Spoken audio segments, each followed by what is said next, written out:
پاک فوج کے سربراہ جنرل قمر جاوید باجوہ نے کہا ہے کہ پاکستان تنازع کشمیر سمیت بھارت کے ساتھ تمام تصفیہ طلب مسائل کے حل کے لیے سفارتکاری اور بات چیت کے استعمال پر یقین رکھتا ہے۔ آرمی چیف نے اسلام آباد میں سیکورٹی ڈائیلاگ سے خطاب میں بھارتی سپرسونک کروز میزائل کی پاکستان کی حدود میں حالیہ آمد پر گہری تشویش کا اظہار کیا۔ انہوں نے کہا کہ یہ واقعہ اعلیٰ ترین ہتھیاروں کے نظام کو چلانے کی بھارتی صلاحیت کے بارے میں سنگین سوالات اٹھاتا ہے۔ پاکستان کے وزیر خارجہ شاہ محمود قریشی نے کہا ہے کہ جموں کشمیر کے دیرینہ تنازع کا پرامن اور منصفانہ حل خطے میں پائیدار امن، سلامتی اور ترقی کے لیے اہم ہے۔ وزیر خارجہ نے اسلام آباد میں سیکورٹی ڈائیلاگ سے خطاب کرتے ہوئے کہا کہ بھارت کے 5 اگست 2019 کی غیر قانونی اور یک طرفہ اقدام کے بعد مقبوضہ جموں کشمیر میں کشمیریوں پر بے دریغ جبر کا سلسلہ شروع ہوا اور امن کے امکانات بری طرح سے متاثر ہوئے۔ شاہ محمود قریشی نے کہا کہ بھارت کو مقبوضہ جموں کشمیر میں انسانی حقوق اور بنیادی آزادیوں کی خلاف ورزیاں روکنی ہوگی۔ کل جماعتی حریت کانفرنس کے محبوس نائب چیئرمین غلام احمد گلزار نے کہا ہے کہ بھارت مقبوضہ علاقے کے مسلم تشدد کو مٹانے کے لیے اونچے ہتھ کنڈے استعمال کر رہا ہے، جس میں وہ ہرگز کامیاب نہیں ہوگا۔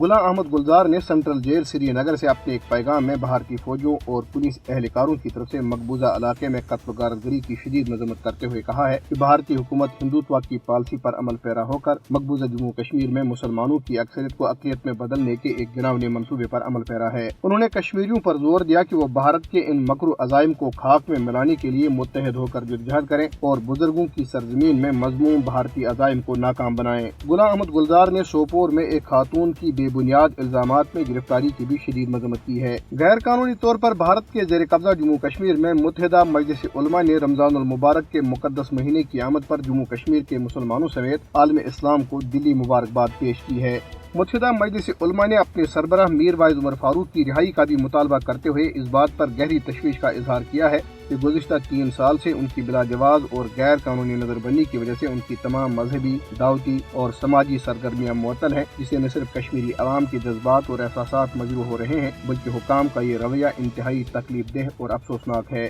متحدہ مجلس علماء نے امید ظاہر کی کہ رمضان المبارک کے مقدس مہینے کے پیش نظر میر وائز کی بلا جواز نظر بندی کو فوری طور پر ختم کیا جائے گا تاکہ وہ ماضی کی طرح اپنی ذمہ داریاں انجام دے سکیں۔ بھارتی ریاست اتر پردیش کے شہر غازی آباد کی میونسپل کارپوریشن نے ہر سال منائے جانے والے ہندو تہوار نوراتری کے دوران گوشت کی فروخت پر پابندی عائد کر دی ہے۔ ایک سرکاری حکم نامے میں کہا گیا ہے کہ پابندی کا اطلاق 2 اپریل سے 10 اپریل تک ہوگا۔ ادھر بھارت میں انتہا پسند ہندو تنظیم بجرنگ دل کے گنڈوں نے ریاست کرناٹک کے ضلع شیو موگا میں توصیف نام کے ایک مسلمان شخص کو حلال گوشت فروخت کرنے پر تشدد کا نشانہ بنایا۔